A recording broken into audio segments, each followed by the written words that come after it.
Welcome back to my channel. So it's me, Mary Jane Bernier, again and again.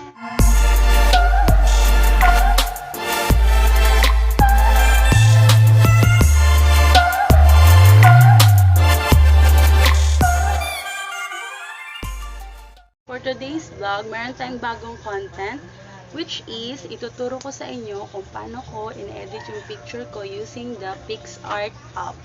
Nang ulit ako nakapag-upload kasi masyado akong busy sa TikTok. Yes. So, i-follow nyo nga pala ako, TikTok. Yeah. Follow ba ko kayo? Don't worry. So, ayun na nga. So, kung gusto nyo matuto kung paano ko in-edit yung picture ko using Picsart, so, keep on watching. So, ayun na nga, pumunta tayo sa Picsart App. At kung wala kang Picsart App, mag-download ka na lang sa Play Store mo.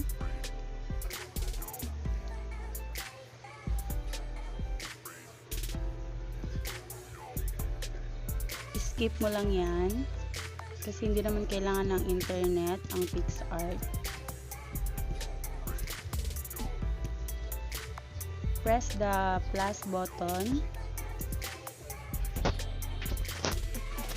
Pumunta ka dun sa color background. Pwede kang maghanap ng ibang kulay, pero white ang pipiliin natin ngayon. Pagkatapos, pumunta ka sa add photo.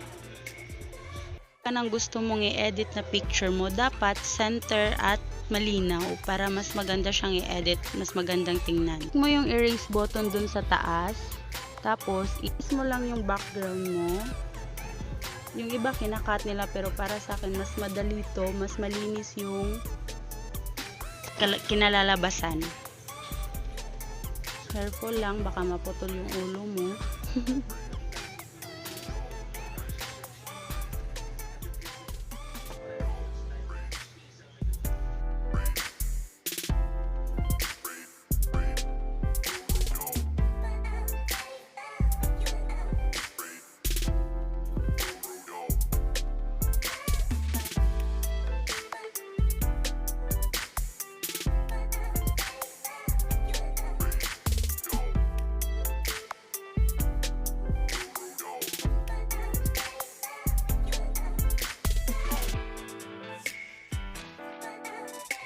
Tapos, ayan, okay na siya.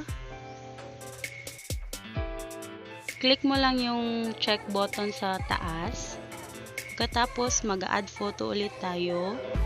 I-add natin yung drift effect. Mag-download kayo kung wala kayo nito. Ayan. Mag-drag lang. Tapos, pupunta tayo sa blend. Hanapin natin yung lighten. Yan.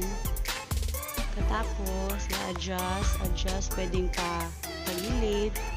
Pwede rin i-straight natin. Kayo bahala kung anong gusto nyong gawin.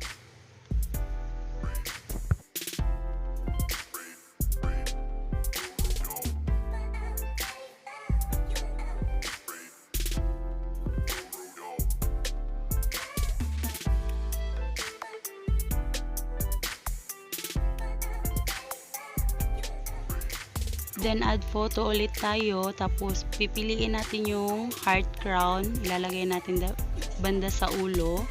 Tapos, punta ulit tayo sa blend. Click natin yung multiply para ma-adjust siya. Tapos, erase ulit. Yung mga border para hindi siya mahalata. And after nun, ayan.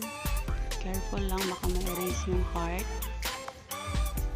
Tapos, click the check button. Then, edit ko na siya, with effect na siya. So, tuturuan ko kayo, pumunta kayo sa effect section. Tapos, maraming pagpipilian dyan ng mga filter. At HDR yung gusto ko. Pagkatapos nun, punta tayo sa brush. Lagyan natin siya ng blink. Yan, maraming pagpipilian. Yan. Ganyan siya kung saan nyo gustong lagyan. Meron ding mga heart, butterfly. So, click the check button. And it's all done. Ganun lang kabilis. I hope meron kayong natutunan sa video na to. So, don't forget to hit like and subscribe, and you can follow me on Instagram and TikTok and on my personal account on Facebook. See you on my next video vlog. Bye!